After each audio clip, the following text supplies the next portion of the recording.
that the Indian government has a rule that no official, no minister shall be present at a function of the Dalai Lama.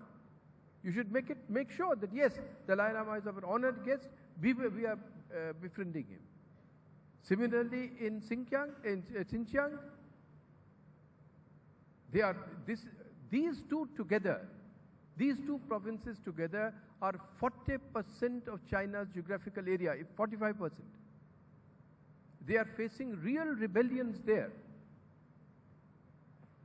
हम मतलब जुल्म करता है दुश्मन और हम शर्माए जाते हैं. ये कहाँ की पॉलिसी है? Brahma, you want to add something?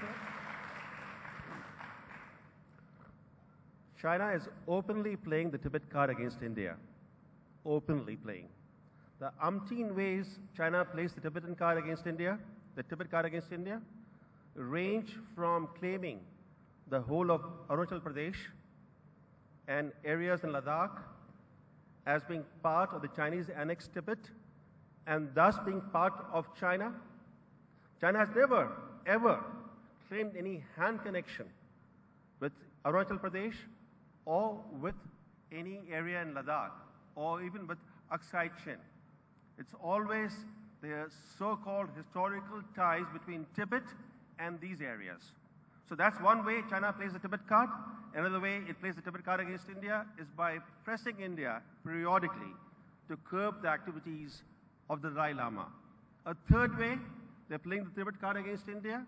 In recent years, they have shortened the Indo-Tibetan border so as to question India's sovereignty in the western and eastern sectors.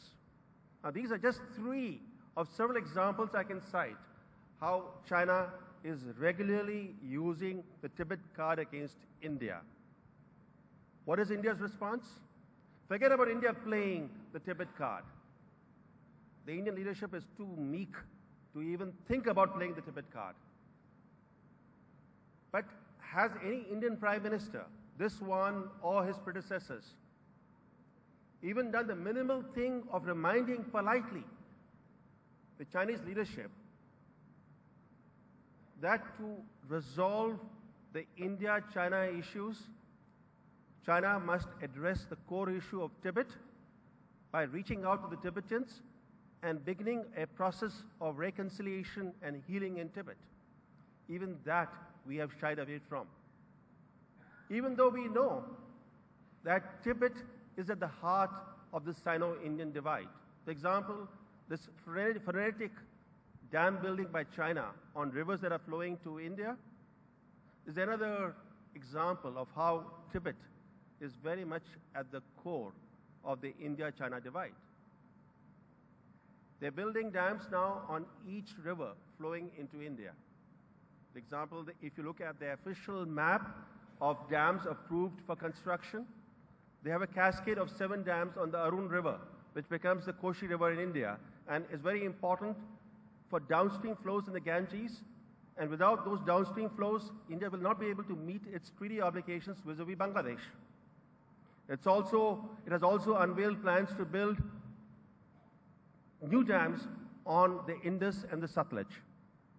The Brahmaputra, you hear about the dam building there. You don't hear about their own official plans to build dams on other rivers. All this goes to show that Tibet is at the heart of the Sino-Indian divide. Tibet ceased to be a political buffer when China annexed it more than 6 decades ago. But Tibet can still turn into a political bridge. For that to happen, China has to at least begin the process of reconciliation and healing in Tibet. And we should be willing to speak up on this issue. I'd like to open the floor to questions now. We have about 10-15 minutes. I request you to please be brief, ask a pointed question rather than a comment or a peroration. Yes, sir, the gentleman in the blue shirt. Please wait for the mic.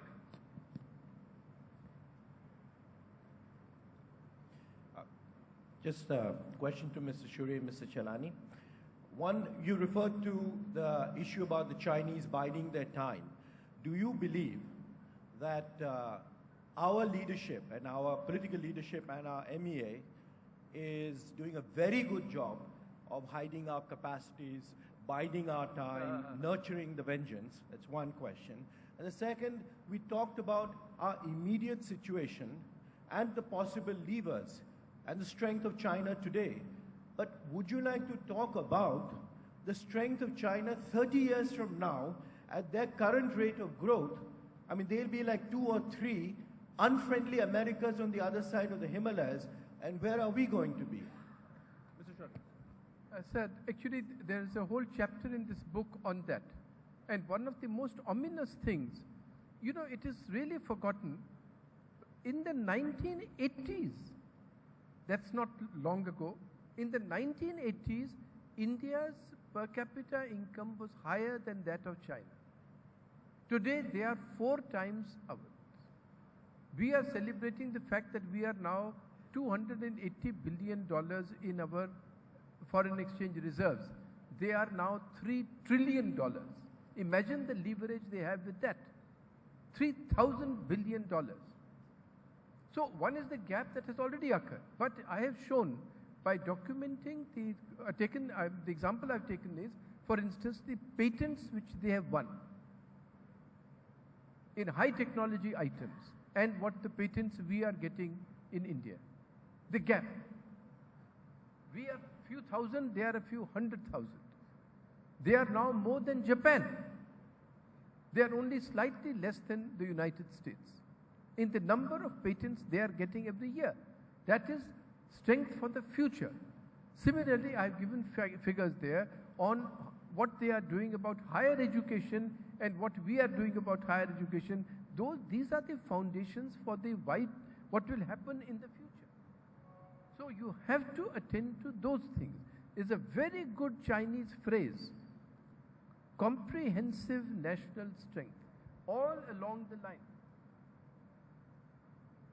And not to do foolish things.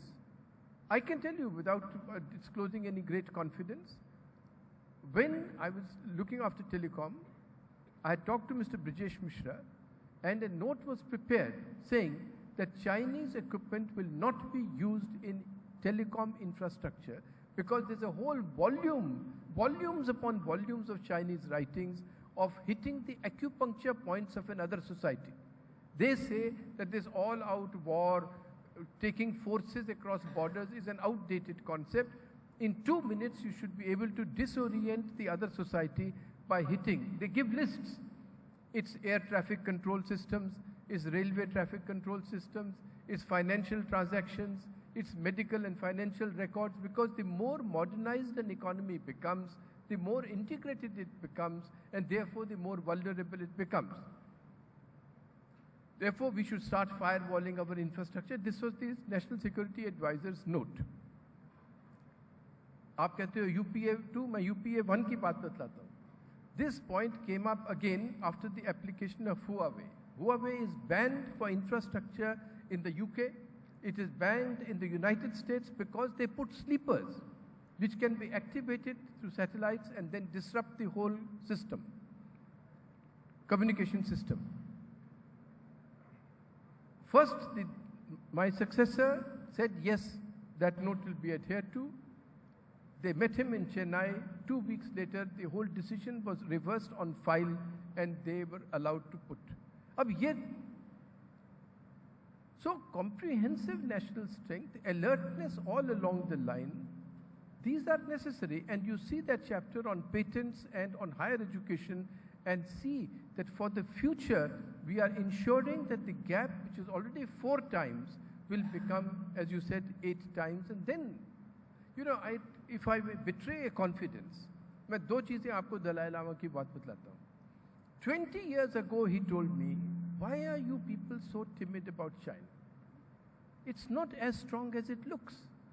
But 20 years from now, it will be strong and you will not be able to attend to it. And does anybody have a copy of this book? This China book? Some people had asked me to sign it, called Self-Deception. The cover of the book.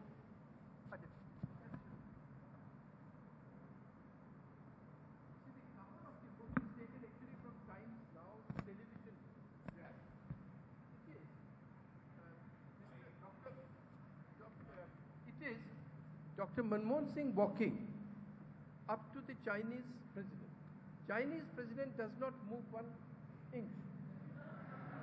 Manmohan Singh walks, and there he bends down like this. So when I showed this to the Dalai Lama, he looked at it and said, aha, India's China policy. That's exactly true.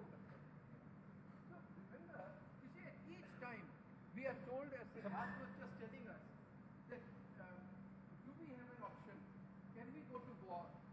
The point is, in 1962 we did not have an option.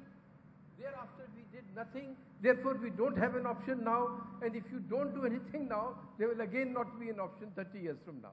That's not the way. Right, gentleman at the back there, yeah.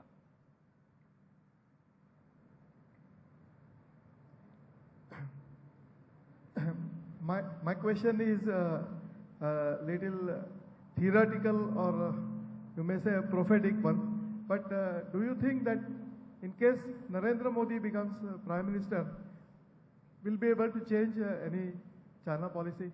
I'll throw that to Brahma. Well, I'm the wrong person to ask that question. It's a hypothetical That's why I asked question. you. We don't know who the foreign policy advisors of Modi are or will be if he were to come to power. So it's too hypothetical for me to answer. But Arun, you might like to. No, he'll give a party political view. So this. Can we get yes? Go ahead. I feel that we need not worry where China will be after 50 years.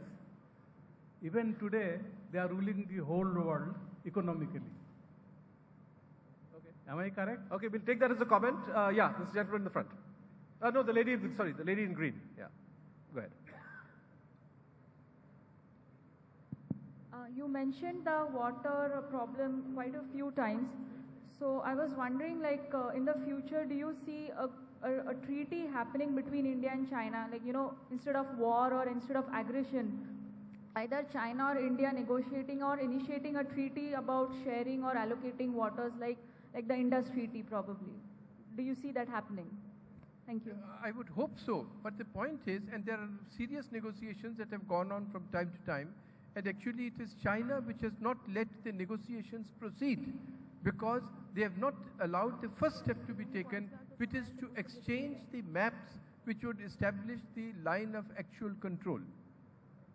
But, so we have to work towards a treaty, but always remember that a treaty is only as good as when the other person realizes that if it violates the provisions of the treaty, you will do something about it.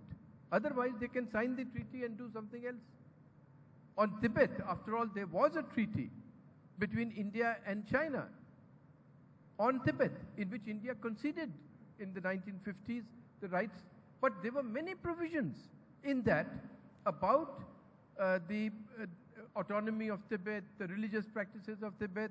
All of those China finished, and we were always on this question, Panditji, always saying, "Pehle to ki ye hoga nahi, phir do you want me to go to war because the Tibetans are being crushed?"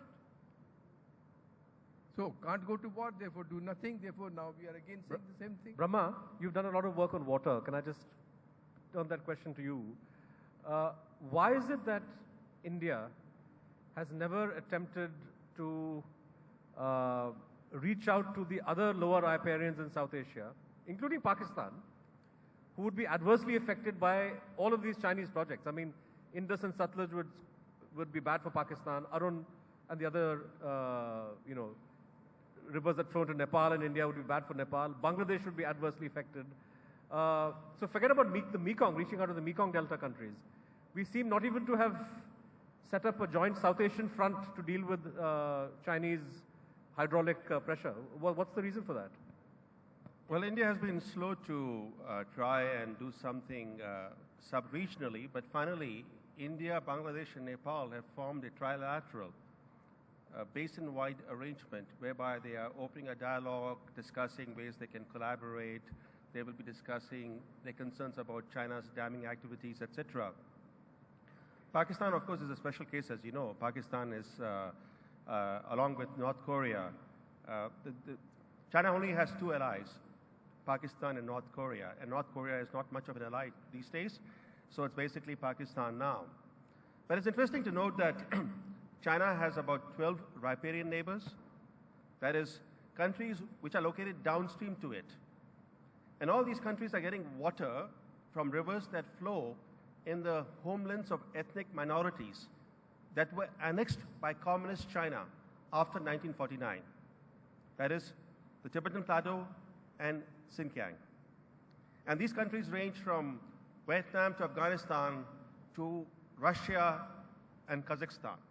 So all around China, including North Korea, by the way, is a downstream riparian neighbor of China. All around China, there are countries that depend on cross-border river flows. It's very interesting to know that India has signed the world's most generous water-sharing treaty with a downstream neighbor. The Indus Water Treaty with Pakistan leaves for Pakistan more than 90 times of the water that the United States leaves for Mexico under their water-sharing treaty that dates back to 1944. There's no treaty in the world which comes anywhere close to the Indus Treaty in terms of the quantum of water that the upstream nation has left for the downstream nation. Not even the Nile arrangement comes anywhere close to it.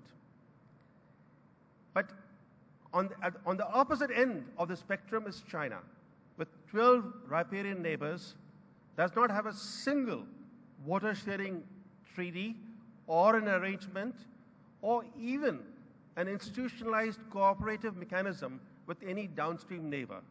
Why? China openly believes in the principle of absolute territorial integrity, which they articulated at the UN in 1977 when the UN passed a convention. It was the first attempt to enact an international water law, and the Chinese ambassador placed on record his country's objection to the convention, saying this convention does not recognize the principle of absolute territorial integrity, which the principle says that the upstream country has the right in law, in customary international law, of diverting as much water as it pleases for its beneficial uses. So China does not have a single arrangement of any kind with any downstream country. Dr. Manmohan Singh has tried in the last 2 years, very hard in fact, on one issue he has made sincere efforts to reach out to China. He has said, okay, you don't accept a water sharing treaty, we won't discuss that.